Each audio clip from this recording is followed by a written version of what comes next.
Dikatakan oleh Rasulullah, mungkin seorang mukmin itu melakukan pekerjaan yang jelek. Mungkin dia jatuh dalam kasus pencurian, mungkin dia terjerumus dalam perzinaan, mungkin dia terjerumus dalam minum-minuman keras. Tapi satu sifat mukmin yang tidak mungkin terjerumus. Apa?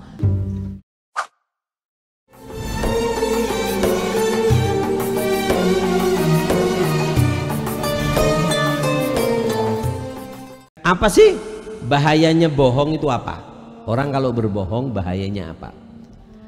Ada 9 di antara bahayanya berbohong. Banyak bahayanya berbohong, tapi saya rangkumkan ada 9. Yaitu adalah majanibul iman, mengusir daripada iman.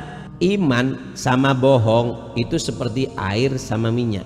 Kalau ada air sama minyak nggak mungkin bisa kumpul. Begitu juga daripada iman. Kapan seorang mukmin ada sifat bohong, maka iman secara otomatis akan pergi, akan keluar daripada diri seorang tersebut. Maka dikatakan oleh Rasulullah, mungkin seorang mukmin itu melakukan pekerjaan yang jelek.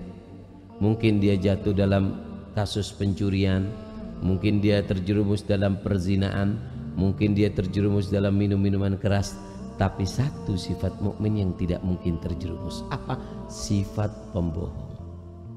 Bohong bukan sifat orang mukmin. Dikatakan oleh Sayyidina Abu Bakar Siddiq, "Ayyuhan nas iyyakum wal kadzib, fa innahu majanibil iman." Wahai manusia, hati-hati dengan yang namanya sifat bohong. Karena sifat bohong itu mengusir daripada iman yang ada di dalam diri kalian. Al-kadzib dambun kabir. Man takhallaq kana mujaniban lil iman. Termasuk dosa besar itu adalah berbohong. Siapa yang dimasuki sifat bohong, imannya dia akan otomatis pergi. Ini yang pertama, majanibul iman. Yang kedua, asbab dukhulin nar, penyebab orang itu terseret ke api neraka. Dikatakan hal yakubun nas finnar manakhirihim illa hasaid alsinatihim.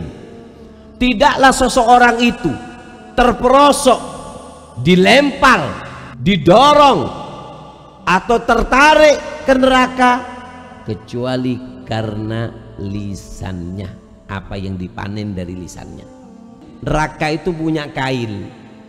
Nah, kail ini tempatnya itu di sininya manusia. Artinya apa? Yang banyak menarik orang ke neraka itu adalah mulutnya. Gara-gara ini, berapa banyak gara-gara ini orang bisa berpisah. Gara-gara ini berapa banyak orang bisa bermusuhan. Gara-gara ini berapa banyak orang saling membunuh. Gara-gara ini orang bisa melakukan hal yang jelek. Yang ketiga, ya taba'adil malaikah, malaikat yang ada di dalam diri kita dan yang ada di rumah kita itu disuruh libur sama Allah. Penyakit berbohong jika masuk dalam diri seseorang membuat dirinya seperti terkena corona. Dirinya itu kena zona merah sehingga malaikat nggak boleh masuk.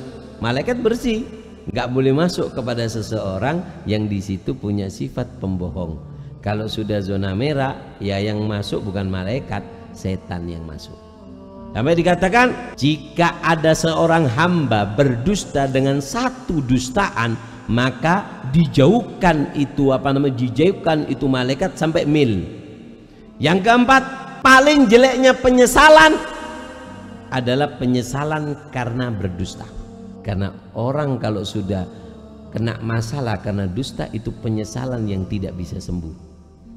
Yang tidak bisa dimaafkan itu adalah dusta. Makanya ada kata-kata jangan ada dusta di antara kita. Dikatakan oleh Sayyidina Ali, a'dhamul khataya indallah lisanul kadhub. Yang paling agungnya dosa di sisi Allah adalah dosanya lisan ketika berdusta.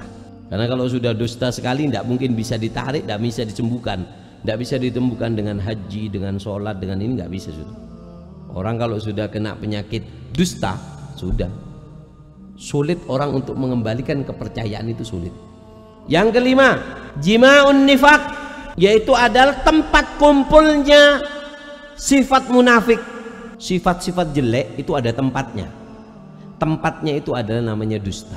Siapa orang kalau sudah dusta itu tempatnya kejelekan, sudah pasti ada khianat, pasti ada ini itu, semua kejelekan terkumpul di dalam satu wadah yang namanya dusta, bohong.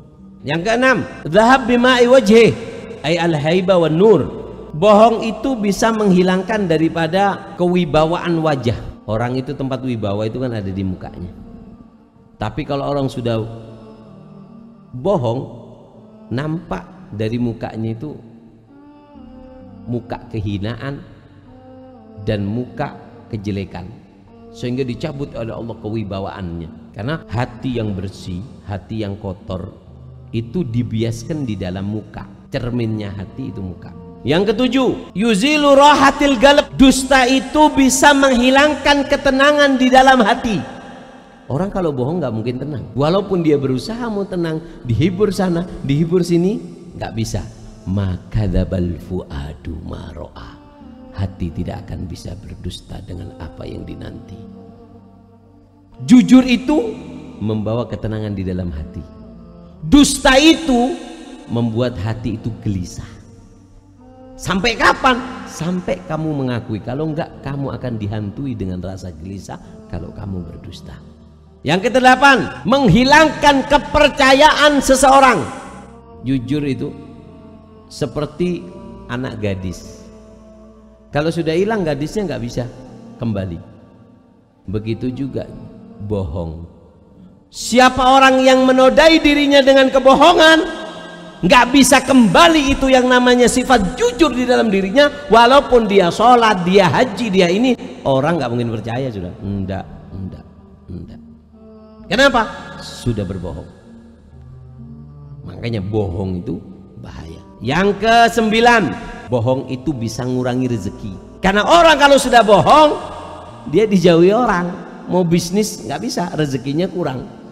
Yang biasanya dia lancar gara-gara bohong sekali, enggak, saya nggak mau pakai kamu kemarin bohongi aku. Bisnisnya putus. Ke sana enggak, bohong, sehingga rezekinya dia akan kurang. Kenapa? Karena dia suka berbohong. Berbohong itu mengurangi daripada rezeki.